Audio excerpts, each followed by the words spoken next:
Hi, I'm Adam Kreisel, chef owner of Kaya Cucina Catering and a board member of Slow Food Utah. To my right here is my good friend, local bon vivant, and the owner-proprietor of Libation Beverages, Francis Fecteau. Good afternoon, Francis. Good afternoon. What, no raconteur, no man about town? You're also a raconteur and a man about town. I didn't want to scare people with all of your titles. You look sumptuous today. Thank you very much. Well, that brings me to a good point at the outset here, which is that, we're making these wine pairing videos for the Feast of the Five Senses, our micro grant fundraiser for Slow Food Utah. And, we here in Utah tend to be pretty casual most of the time.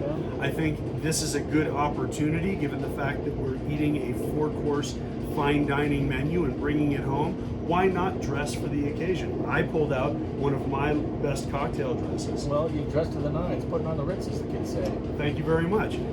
With that being said, let's proceed to our first restaurant, which is Nohm, a fabulous Japanese restaurant here in town. Is it Japanese or more Pan-Asian? It is very heavily Japanese. There is some Pan-Asian influence. This dude makes his own gochujang. He does indeed, and there is a lot of Korean influence in there as well. So this menu is inclusive of a pickled vegetable salad to start, a dumpling dish as the second course, a bibimbap that can be either heavily vegetarian or with a pork belly as What is bibimbap? Bibimbap is a rice bowl. Like many Southeast Asian dishes, it's a conglomeration of crunchy, soft, warm, cold, all in the same vessel. There tends to be some heat. It's a lovely amalgam of flavors and textures. You picked up on some important components there. There's a lot of crunchy, sharp, acidic flavors in David's cooking, and he's a brilliant chef. So I went with Longoria. Rick Longoria's been making wine in Santa Rita Hills since about 1982, believe it or not. And he's considered one of the OGs down there, always with responsible agriculture, minimal intervention winemaking, doing what he has to do.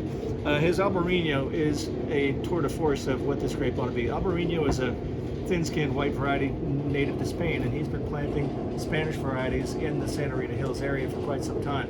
He also makes it just a jaw-dropping Tempranillo, and usually when people try to imitate the high watermarks of other countries, they fail miserably. But I've tasted his Tempranillo and his Albarino next to what I consider benchmarks from Spain, and they're dead ringers. It's amazing how transparent these wines are. With the richer elements of the bibimbap, more mouth-coating stuff, a little heftier, a little richer, almost a little fattier. I thought a wine would need a little acid, a little body, and so I went with Rick Longoria's lovely Rita. He's kind of a Beatles nerd. Lovely Rita, get it? But it's a Pinot Noir that's pulled from his single vineyard Face Ciega. It's a selection of mostly Clamart clones, but it's very deep and rich and heavy in the glass with minimal filtration and fining, and no stem inclusion at all because, as Rick says, it's a crutch. I mean, this guy's hands-off, transparent, knows how to make wine, and this has got beautiful texture that will cut through that bibimbap and balance it out and frame it beautifully, because when it comes to food and wine pairing, I think wine ought to be a frame and not a picture. It ought to blend with the elements of the dish and balance them out and make the whole greater than the sum of the parts.